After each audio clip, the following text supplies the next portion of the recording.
মাছ বানাবো তার জন্য নিয়েছি ডাটা আর আলু। কড়াই গরম বসিয়েছি, এই কাঁচা লঙ্কা চিড়ে দেব আর হচ্ছে এই ইলিশ মাছ। কড়াইতে এখন তেল দিয়ে দেব। কড়াইতে এই ইঞ্জিন তেল দিয়ে দিলাম। প্রথমে আমি আলুটাকে ভেজে নেব।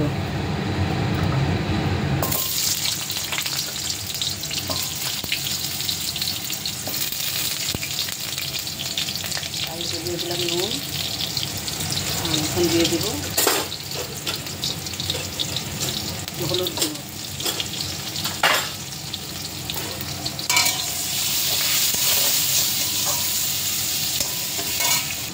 আলু প্রায় ভাজা হয়ে গেল, নামিয়ে নেব। কড়াইতে খানিকটা তেল আরও দিয়ে নিলাম। দিয়ে দিচ্ছি এখন গোটা জিরে।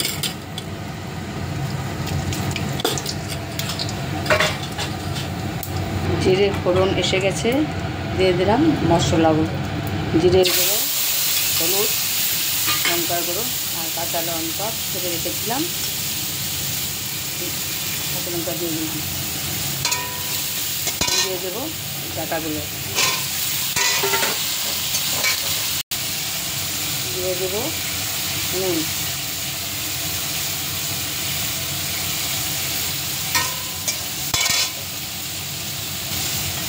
একটু মশলা ধোয়া জল দিয়ে দিলাম।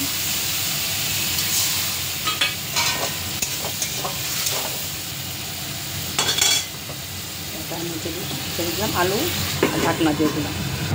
এখন একটু শুকনো মরিচি গুঁড়ো দিলাম, কাশ্মীরি লঙ্কা,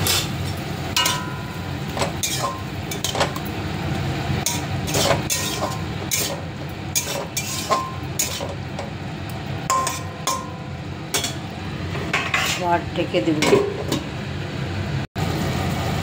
মাছগুলো যেহেতু আমি ভেজে নিয়ে নিই, এখন এর মধ্যে একে মাছ ছেড়ে দিই।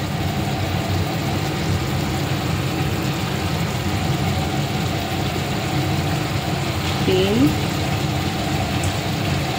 চারজন এখন আছি আমরা, 4 পিস মাছ দিয়ে দিলাম, দিয়ে ঢেকে দেব। এখন একটা কায়দা করে আস্তে আস্তে মাছগুলো মশলার সাথে উল্টিয়ে দিলাম। এবার এটাও দিব।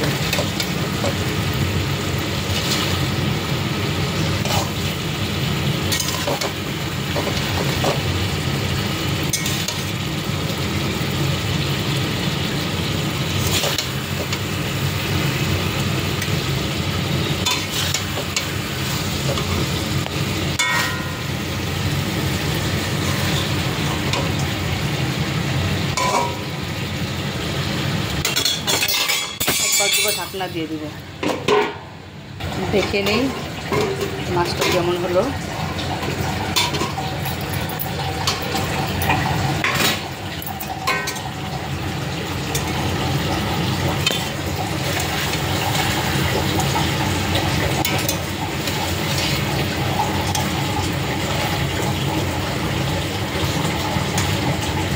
এটা আলু সেদ্ধ হয়েছে কিনা? হ্যাঁ, আলু সেদ্ধ হয়ে গেছে। আর একবার ঢেকে দিলে জল দিতে পারবো, জল দিয়ে দেবো। আবারও উল্টিয়ে নিচ্ছি ঢাকনা সরিয়ে।